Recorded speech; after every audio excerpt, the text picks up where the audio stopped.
You've been eating here for years, but you were never really equal." The words hung in the air above the dinner table like something no one wanted to touch.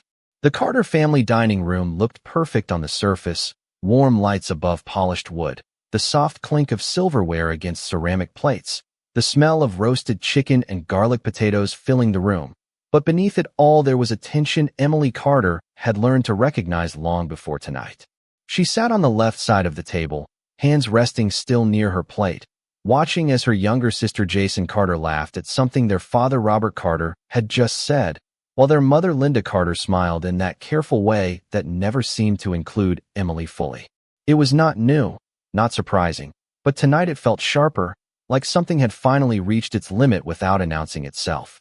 Emily had spent years noticing the pattern, the way Jason's achievements were highlighted like headlines while hers were treated like footnotes, the way conversations bent naturally toward Jason's comfort, her plans, her future, while Emily's work, her long hours, her sacrifices were acknowledged only in passing, if at all. Still, she had come to dinner hoping for something simple, a normal evening where she could just exist without feeling like an afterthought. Robert cleared his throat and leaned back in his chair, casually mentioning Jason's recent milestone, the approval of a new apartment lease in downtown Chicago, a place Emily knew Jason could not have secured without significant family assistance that had never been offered to her in similar moments of need. Linda immediately added how proud they all were, her voice soft and glowing with approval, while Jason smiled modestly, almost rehearsed, as if she had practiced the expression in advance. Emily felt a quiet pressure building in her chest, not anger yet, but the familiar weight of being excluded from a narrative she was technically part of. She finally spoke, carefully, asking a simple question about why similar support had never been available when she had been struggling years earlier to stabilize her own living situation after college. The table shifted almost instantly. Jason stopped smiling. Robert's fork paused midair. Linda's expression tightened in a way that suggested the question itself was the problem rather than the answer it implied. Robert responded first, his tone controlled but firm, saying that life was not meant to be perfectly balanced, that each child had different paths and different expectations, and that Emily had always been more independent, as if independence had been a choice rather than a necessity. Emily tried to explain that independence without support can sometimes feel less like freedom and more like being left on your own, but her words were interrupted gently at first, then more firmly, as Linda insisted that Emily was overthinking things and should simply be happy for her sister instead of comparing situations. Jason finally spoke, saying she had never asked for anything to be unfair, which only made the silence that followed heavier. Emily looked around the table, noticing how naturally the conversation had closed around her, how easily her perspective had been set aside without anyone needing to raise their voice. Robert set his napkin down slowly, the movement deliberate, and said that if Emily could not appreciate how things worked in their family, then she was choosing to create distance where none needed to exist. It was not a shout, not a dramatic declaration, but something colder, more final in its simplicity. Emily did not respond immediately. Instead, she looked at her plate, now untouched, and realized this dinner had stopped being about food or family warmth a long time ago, and had quietly become something else entirely, a moment where belonging was no longer assumed but measured, and where she was no longer sure which side of that measurement she stood on. The silence that followed felt heavier than the conversation itself, as if every unfinished sentence had settled onto the table like an invisible weight no one wanted to acknowledge. Emily Carter slowly set her fork down, realizing she had not actually taken a single bite since the conversation shifted, while across from her Jason Carter gently pushed her plate forward as if nothing uncomfortable had happened at all. Robert Carter reached for his glass of water, taking a slow sip before placing it back down with deliberate calm, his expression composed in a way that suggested the matter was already decided in his mind. Linda Carter adjusted her napkin on her lap, avoiding direct eye contact with Emily, choosing instead to focus on the neat arrangement of food that no one seemed interested in eating anymore. Emily could feel the familiar pattern tightening around her again, the unspoken rule that disagreement was acceptable only until it disrupted comfort, and then it became something to correct rather than understand. She looked at Jason, trying to find some sign of awareness or hesitation, but Jason simply shrugged slightly, as if the conversation had nothing to do with her at all. Robert finally spoke again, his tone lower now, more measured, saying that the family had always done what it believed was best based on circumstances at the time, and that revisiting the past would not change anything useful. Emily responded carefully, choosing her words with precision, explaining that she was not trying to rewrite the past, but trying to understand why support had always seemed so selectively distributed, especially during the years when she was working multiple jobs just to stay financially stable after college. Linda immediately interjected, saying that Emily had always been resilient, and that resilience was something to be proud of, as if endurance alone was meant to replace fairness.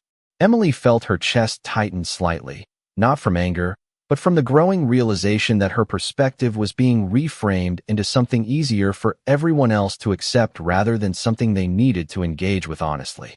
Jason finally leaned back in her chair, speaking in a soft tone that carried an unexpected finality, saying that she never thought Emily lacked support, only that their lives had simply gone in different directions. The way she said it made it sound like geography rather than choice, as if the imbalance Emily had experienced was simply an accident of distance rather than a series of decisions. Robert nodded, slightly at Jason's words, as though they confirmed a conclusion he had already accepted long ago, and then added that expectations should match effort, implying without directly stating that Emily's situation had been shaped by her own choices. Emily looked down at her hands resting on the table, noticing how still they were, how controlled she had become over the years, learning when to speak and when to stay quiet just to keep the peace. The room around her felt increasingly unfamiliar despite being the same space she had sat in countless times before, as if something invisible had shifted in the foundation of the conversation itself. She slowly exhaled and asked one more question, her voice steady but quieter now, asking if anyone at the table could honestly say they would have done the same for her if the roles had been reversed, if Jason had been the one struggling, and she had been the one with resources and opportunity. The question did not provoke an immediate answer, only a pause long enough to feel uncomfortable. Robert eventually broke the silence, saying that hypothetical situations were not helpful and that dwelling on them only created resentment where gratitude should exist. Linda gently agreed, adding that families should not be measured like transactions. Jason looked down at her plate, suddenly less confident than before, stirring the food without eating it. Emily nodded slowly, not in agreement, but in recognition that the conversation had reached a boundary no one was willing to cross further. The dinner continued physically, but emotionally it had already shifted into something quieter and more distant, where everyone remained at the table, but fewer people felt truly present in the same way they had been only an hour earlier. The conversation did not return to normal after that question. Instead, it settled into a strange stillness where every sound felt slightly delayed, as if the room itself was deciding whether anything more needed to be said. Emily Carter remained seated with her hands folded, her posture steady but her attention no longer fully anchored to the table, while Robert Carter continued to eat in a controlled, almost mechanical rhythm that suggested finality rather than hunger. Linda Carter occasionally glanced toward Emily, then away again, as though checking for signs of escalation that never came.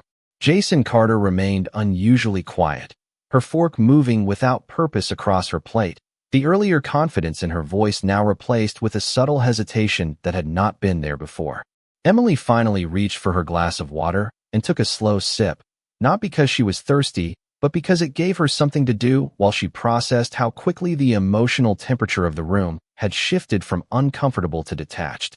Robert broke the silence again, this time speaking in a more definitive tone, stating that the family had responsibilities to manage and that discussions rooted in the past would not change current realities. Emily listened carefully, noticing how the word responsibilities was being used as a shield rather than a shared principle, a way to end conversations without acknowledging the imbalance that had started them. She nodded once, not in agreement, but in acknowledgement that the direction of the conversation had been set firmly away from reflection.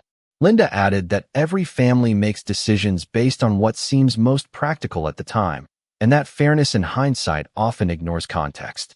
Emily responded softly, saying that context should not erase patterns, especially when those patterns consistently benefited one person over another, but her words were received with polite silence rather than engagement. Jason finally spoke again, her voice quieter now, saying that she never intended for Emily to feel excluded and that she had always assumed things were simply different because of timing and circumstances. The explanation sounded less like defense and more like distance, as if emotional accountability had been replaced with uncertainty about how to even define the problem. Robert placed his utensils down with careful precision and stated that dwelling on perceived imbalance would only create division where unity should exist, and that it was better for everyone to focus on moving forward rather than revisiting disagreements that could not be resolved. Emily looked at him for a long moment, realizing that moving forward in this context meant accepting the past without questioning it, and that acceptance was being presented not as a choice, but as an expectation. She glanced around the table again, noticing how each person had settled into their own version of peace, even if those versions no longer aligned. The dinner plates were now mostly untouched except for small portions eaten out of habit rather than enjoyment, and the warmth that had once defined the meal had faded into something neutral and transactional. Emily spoke one final time, not raising her voice, simply asking whether the family believed that emotional effort and financial support should always flow in one direction if it was convenient, or if there had ever been a moment where balance was considered, even briefly. The question lingered in the air without immediate response, stretching the silence into something uncomfortable again, but this time no one rushed to fill it. Robert eventually exhaled and said that life was not designed to distribute everything evenly, and that acceptance was the only practical path forward. Linda agreed quietly, adding that holding on to resentment would only make relationships harder to maintain. Jason looked down again, this time no longer speaking, her silence carrying a weight that suggested awareness without resolution. Emily absorbed their responses without interruption, her expression calm but distant, as if she had already started to separate her sense of belonging from the room she was still physically sitting in. The conversation did not escalate.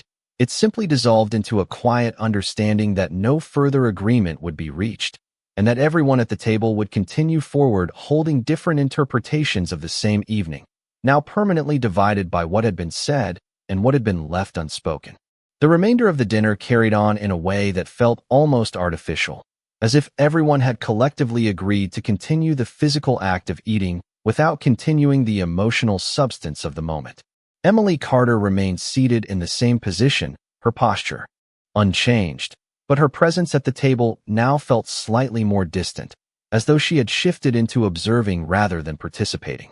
Robert Carter resumed eating with steady composure, occasionally glancing at his plate rather than at anyone else, reinforcing the sense that the conversation had already reached its intended conclusion. Linda Carter spoke briefly about practical matters unrelated to earlier topics, mentioning upcoming household expenses and scheduling plans, as if redirecting attention towards safer territory. Jason Carter responded politely when spoken to, but did not initiate conversation, her earlier confidence replaced with a subdued attentiveness that made her seem more reflective than before. Emily listened to the shift carefully, recognizing how quickly emotional tension could be replaced with structured normalcy when no one was willing to continue challenging it. She noticed how easily the family had transitioned from confrontation to avoidance, not through resolution, but through quiet withdrawal from the subject entirely. The sound of utensils and occasional remarks about ordinary topics filled the space, but none of it felt connected to what had just been discussed. After several minutes, Robert finally stood slightly from his chair, signaling the natural end of the meal, and stated that it was getting late and everyone had responsibilities the next day. There was no invitation for continuation of discussion, no attempt to revisit what had been said, only a subtle implication that the evening had concluded in its intended form. Linda began clearing small items from the table, gathering napkins and adjusting plates with methodical care, while Jason helped without being asked, focusing on simple tasks that required no conversation. Emily remained seated for a moment longer, watching the routine unfold around her, realizing how quickly the atmosphere had normalized itself once the difficult part had been set aside. Robert left the table first, moving toward another part of the house without looking back, while Linda followed after finishing her small cleanup gestures. Jason paused briefly near Emily's side of the table, hesitating as if considering whether to speak, but ultimately said nothing and instead walked toward the kitchen. Emily was left alone at the dining table for a brief moment, the quiet now noticeably different from earlier, no longer tense, but empty in a way that felt more permanent. She looked at the untouched portion of her plate and then at the empty chairs around her, noticing how familiar the setting was yet how unfamiliar her place in it suddenly felt. The conversation from earlier replayed in her mind, not as loud arguments, but as structured statements, each one carefully composed, each one reinforcing the same boundary without ever explicitly naming it. She slowly stood up, smoothing her clothing in a habitual gesture, and remained still for a moment as she considered whether anything had actually changed or whether something had simply become clearer. The house around her continued its normal rhythm, with faint sounds from the kitchen and distant movement from other rooms, but none of it felt directed toward her anymore. Emily finally walked away from the table, not in anger or haste, but with a quiet certainty that something fundamental had shifted in how she understood the space she had grown up in, and that understanding would not return to how it had been before the dinner began. The hallway outside the dining room felt colder than the rest of the house, not in temperature, but in atmosphere, as if the conversation that had taken place behind her had subtly changed the meaning of every familiar space Emily Carter passed through. She moved slowly, not because she was unsure of where to go, but because she was processing how unchanged everything around her remained despite what had just shifted internally. The framed family photos along the wall still showed the same smiles, the same staged moments of unity, but now they felt more like records of distance than memories of closeness. As she walked toward the living room, she could hear faint movement from the kitchen where Linda Carter and Jason Carter were cleaning up, the sound of dishes being gently placed and water running in controlled rhythms that suggested routine rather than urgency. Robert Carter was no longer visible, likely having retreated to his study as he often did after family discussions that required no further input from him. Emily stopped briefly near the living room doorway, resting her hand on the edge of a chair as she looked around the space that had once felt central to her childhood experiences. The couch where she had sat through countless family conversations now felt like a neutral object rather than a place of belonging. She sat down slowly, not out of fatigue, but out of a need to pause somewhere that was not moving away from her. Her thoughts replayed fragments of the evening, not as arguments, but as patterns, the consistent redirection of responsibility, the repeated emphasis on acceptance, the subtle framing of her perspective as unnecessary complexity. She realized that what unsettled her most was not a single statement, but the absence of any moment where her perspective had been treated as equally valid rather than something to be corrected or softened. After a few minutes, Jason appeared briefly at the edge of the hallway, holding a small stack of plates, and paused when she saw Emily sitting alone. There was a moment where it seemed like she might speak, but instead she simply offered a quiet, uncertain expression before continuing toward the kitchen. Emily acknowledged the gesture with a slight nod, but did not call her back, understanding that whatever needed to be said could not be resolved through a passing exchange. Linda's voice could be heard faintly from the kitchen, discussing something practical about storage or cleaning arrangements, a return to normal household coordination that contrasted sharply with the emotional weight of earlier. Emily leaned back slightly on the couch, her hands resting loosely in her lap, and allowed herself to think more clearly about what had been said. She recognized that no one had explicitly rejected her presence, yet she also could not ignore the consistent structure of responses that placed her concerns outside the center of family understanding. The realization did not arrive with dramatic emotion, but rather as a steady clarification, like a blurred image slowly coming into focus. She understood now that the dinner had not been a moment of sudden conflict, but rather a reveal of something that had existed for a long time without being directly acknowledged. The question was no longer whether she was being treated differently, but whether that difference was something the family considered worth changing at all. Emily stood up again after a long pause, adjusting her posture and looking once more around the room, not searching for answers but confirming her own perception of it. The house remained the same. The sounds remained familiar, but her relationship to them had shifted in a way that no longer felt reversible through a single conversation or apology. She walked toward the staircase slowly, each step measured, carrying with her a quiet understanding that the sense of belonging she had once assumed was not something that had disappeared suddenly, but something she was only now fully seeing for what it had always been. The night had fully settled outside the house, and the soft glow from the interior lights gave everything a calm appearance that contrasted sharply with the emotional undercurrent that still lingered beneath it. Emily Carter remained upstairs in her room for a while, standing near the window without fully focusing on anything outside, her reflection faintly visible against the glass as she processed the events of the evening in a quieter space.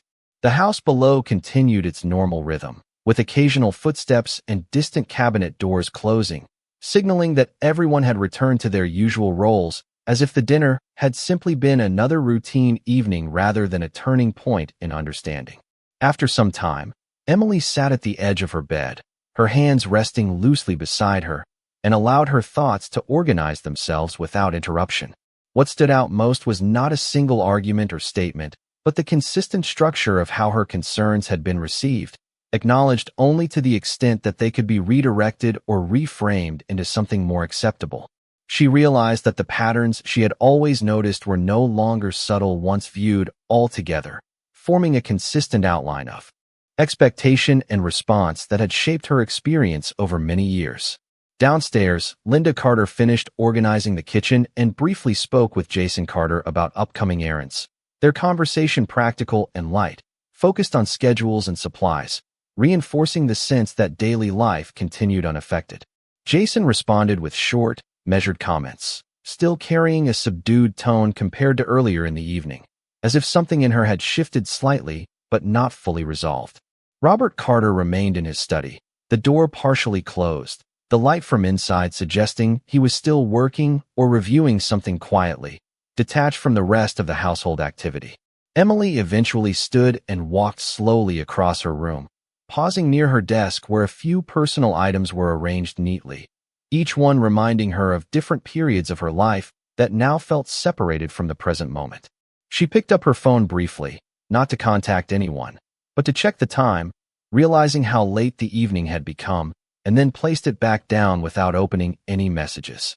Her thoughts returned to the dinner table again, but this time without emotional intensity, more like a careful review of interactions that had already reached their conclusion.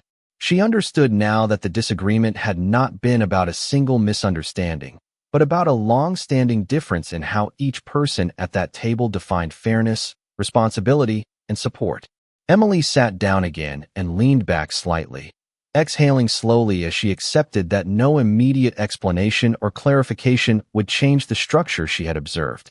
The realization carried a quiet weight, not dramatic but steady, as if a door she had once assumed was open had been gently closed for a long time, without her noticing the exact moment it happened. She listened to the sounds of the house again, the distant movement of family members continuing their evening routines, and recognized that life was continuing exactly as it always had, just without the expectation that her perspective would naturally be centered within it. After several minutes of stillness, she stood once more and turned off the light in her room, leaving only the faint glow from the hallway illuminating the space as she prepared for rest.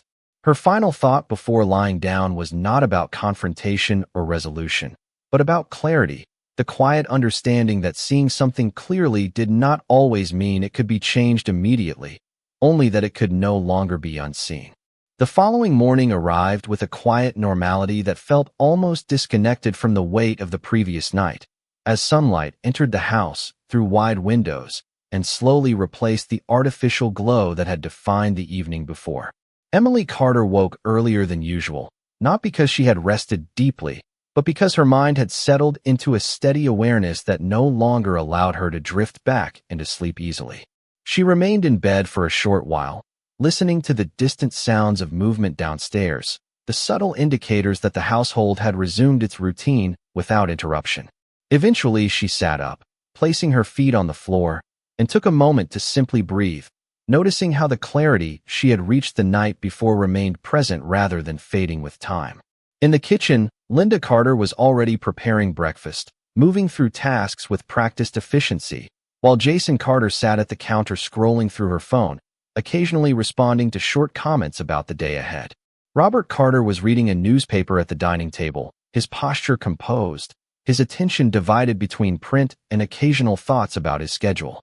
When Emily entered the kitchen, there was a brief acknowledgement from each person, polite and familiar, but noticeably neutral, as if the emotional events of the previous night had been carefully placed outside the boundaries of morning conversation.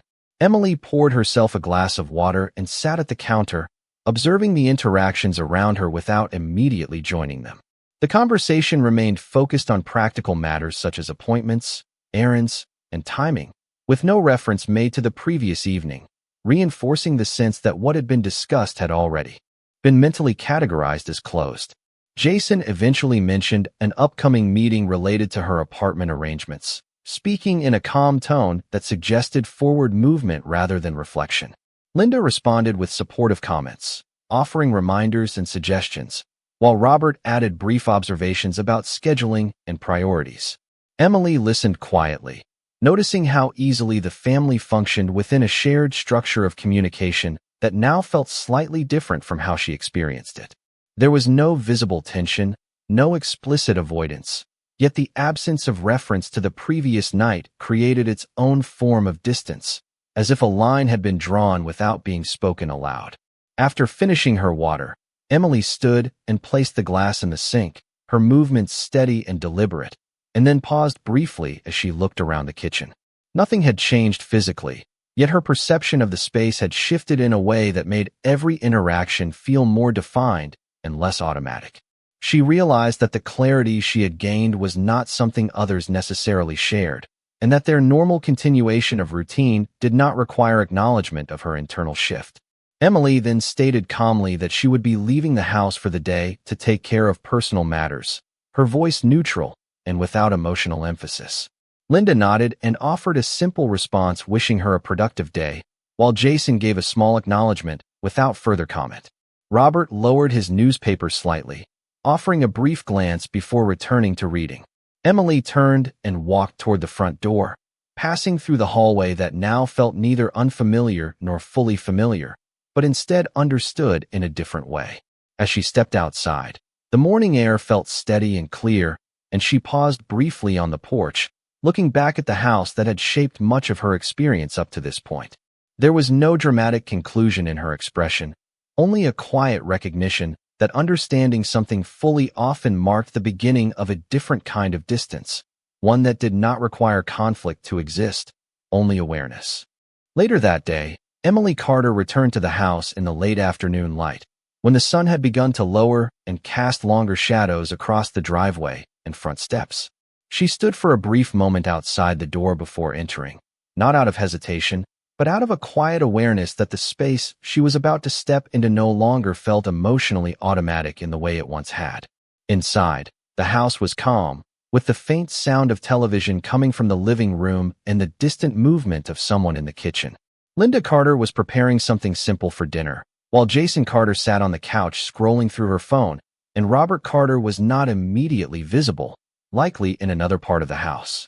Emily closed the door behind her and removed her shoes, placing them neatly by the entrance before walking further inside.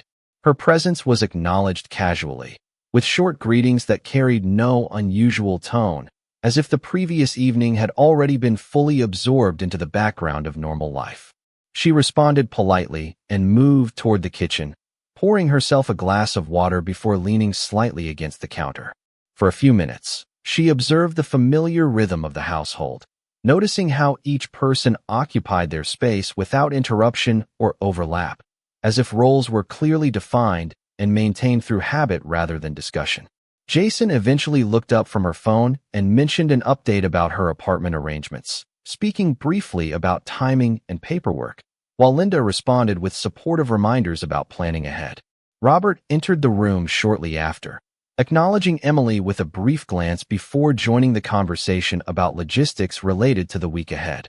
The discussion remained practical and forward-focused, avoiding emotional topics entirely, reinforcing a shared preference for structure over reflection. Emily listened quietly, noticing how the conversation naturally excluded any reference to the previous evening, not through avoidance that felt forced, but through a collective decision to continue forward without reopening what had already been internally categorized. After a while, Emily spoke calmly, mentioning that she would be spending more time outside the house over the coming days to focus on personal priorities, her tone steady and without emphasis.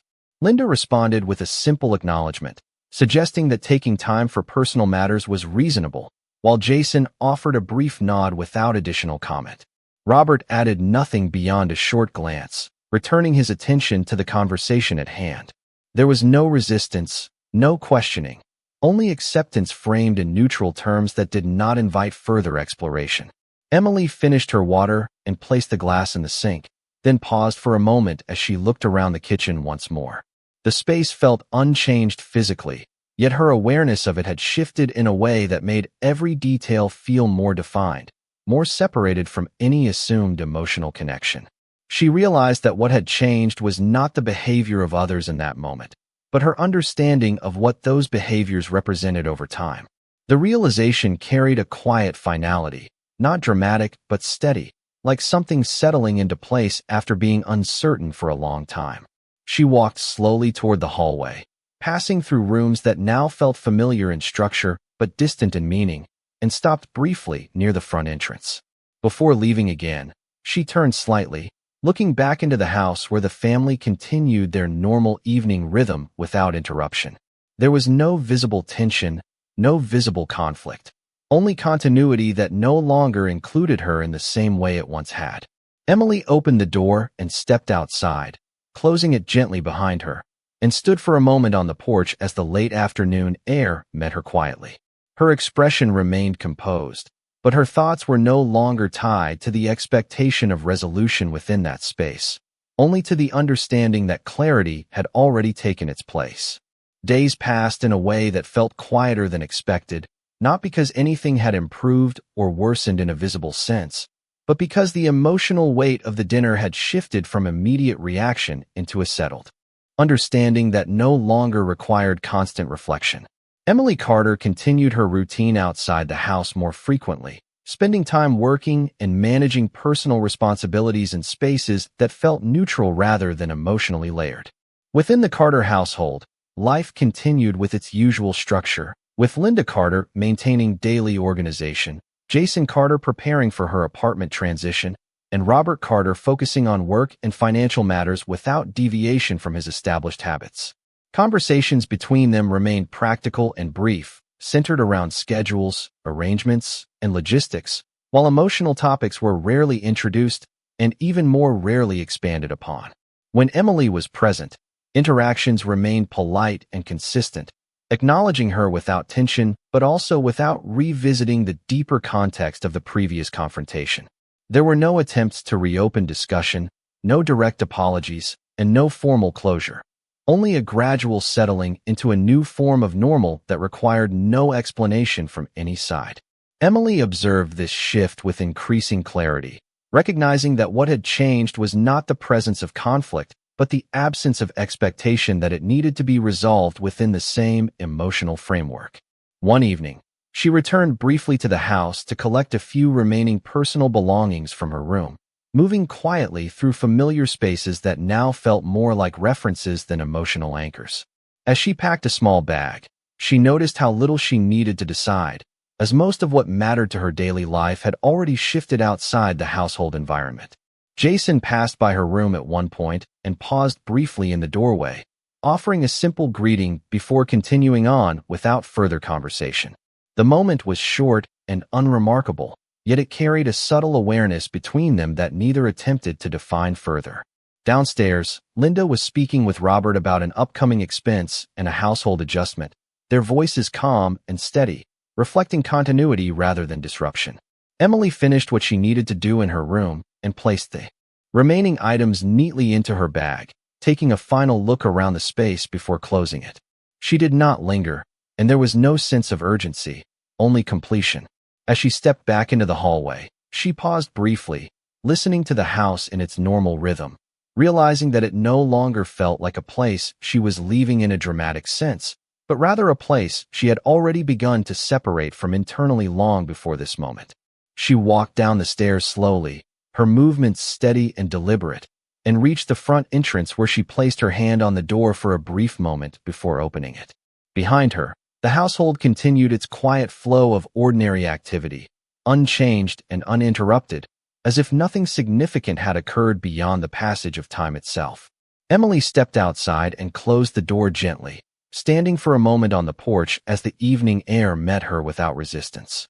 She looked forward rather than back, not with emotional closure or confrontation, but with a calm recognition that understanding had already replaced uncertainty, and that what remained was no longer about being included or excluded, but about choosing where her presence naturally belonged moving forward.